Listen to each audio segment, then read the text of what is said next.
c'est ma nounou. Et franchement, elle me déçoit beaucoup. De plus, elle ment souvent. Je suis sûre que c'est l'un de ses copains qui lui a fait ça. Je n'ai pas fait grand-chose comme pansement. Tu penses que ça va aller? Surtout que tu refuses qu'on t'emmène à l'hôpital. Oui, ça va aller. Merci beaucoup. Je dois m'occuper de bébé Wise. Tu peux rentrer, merci. Mais attends, elle raconte quoi là? Elle peut prendre soin de moi alors qu'elle ne se sent même pas bien? Bref, dès que maman rentre, je vais demander qu'on la renvoie. Non, je pense que je vais rester jusqu'au retour de Flore. Elle est déjà au courant de la situation et elle est en route. Ah bon? C'est toi qui l'as informé? Non, c'est moi. Mais tantine Nadine, pourquoi tu insistes pour rester? Va plutôt te faire soigner à la maison. Bon, d'accord. Attends, je vais discuter un peu avec le fiston et je te reviens. Tonton Hugues m'a appelé à l'écart pour qu'on parle un peu. Mais je me demandais bien de quoi il voulait discuter avec moi. Tu es sûr que c'est vraiment ta nounou? Bien sûr que oui. Tu es aussi surpris que moi, n'est-ce pas? Voir une fille avec de jolies formes venir s'occuper d'un bébé comme moi? Oui, très surpris. Mais tonton Hugues, ne crois pas que toi et moi sommes amis, hein? Les hommes, lorsqu'ils sont attirés par une femme, aiment parfois la faire souffrir une fois qu'ils ont obtenu ce qu'ils voulaient. C'est pour cela que je ne veux pas te voir avec maman. Et je suppose que c'est aussi un amoureux de tantine Nadine qui lui a fait ça. Non, elle m'a dit qu'elle avait été agressée par des voyous dans la rue. Et puis, je ne suis pas intéressé par ta maman. C'est juste une ancienne camarade de classe. Elle m'a demandé de te surveiller jusqu'à l'arrivée de ta nounou. Et voilà que la situation devient compliquée. Qu'est-ce qui est compliqué? Je vous répète tout le temps que je ne suis pas un bébé. Je peux m'occuper de moi-même. Tous ces problèmes sont arrivés parce que vous voulez toujours me surveiller. Bref, j'attends maman ici. Elle me doit des explications. D'accord, mon grand, calme-toi. Je suis calme. Je suis un peu choquée. Les adultes pensent qu'on peut facilement nous manipuler avec des mots ou des cadeaux. Avec moi, ça ne marche pas. Dis-moi, Wise, la nounou travaille ici depuis longtemps? Tonton, s'il te plaît, appelle-moi bébé Wise. Et oui, cela fait déjà 4 mois qu'elle travaille ici. Maman part tous les matins travailler et la nounou reste avec moi jusqu'à son retour. D'accord, je vois. Pourquoi tu poses cette question? Ne me dis pas que tu t'intéresses déjà à elle. Je te la déconseille. Fiston, ce n'est pas poli de parler comme ça d'une grande personne, un peu de respect.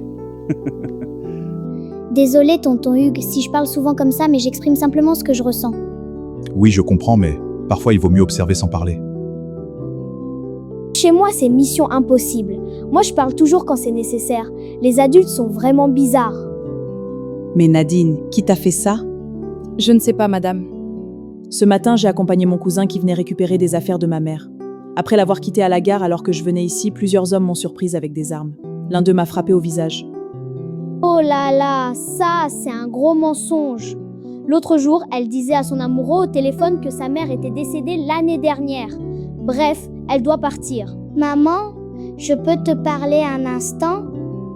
Donne-moi un instant. Oui, vas-y, je t'écoute. Tout ce qu'elle vient de te dire est faux. Pourquoi elle te ment alors que tu la considères beaucoup? Et comment sais-tu qu'elle ment? J'espère que tu ne vas pas encore me sortir un scénario digne d'un film d'espionnage. Pourquoi, quand j'essaie d'être réaliste, tu prends toujours mal ce que je dis? Parce que je sais que tu n'aimes pas Nadine.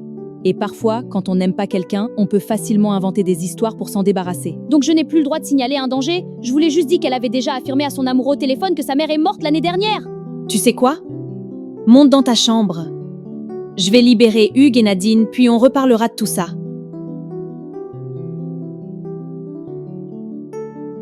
Décidément, maman ne veut pas me croire. Très bien, elle veut me pousser à bout.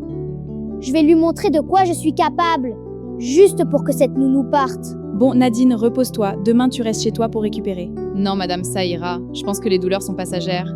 D'accord. Mais s'il te plaît, appelle-moi simplement Flore. Ok, je vais raccompagner Hugues et je reviens. Merci beaucoup, Hugues. Heureusement que tu étais là. Ce n'est rien.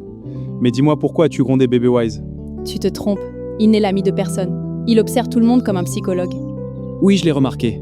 Au fait, comment une aussi jolie fille est devenue ta nounou? Hugues, ne me dis pas que tu t'intéresses à elle?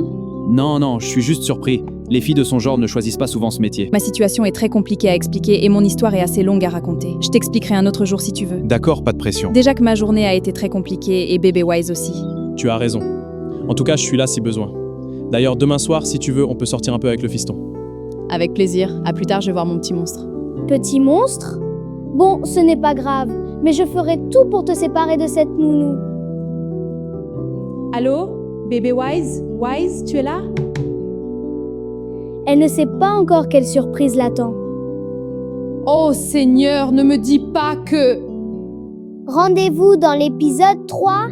N'oubliez pas de partager pour encourager mon réalisateur à continuer mon histoire.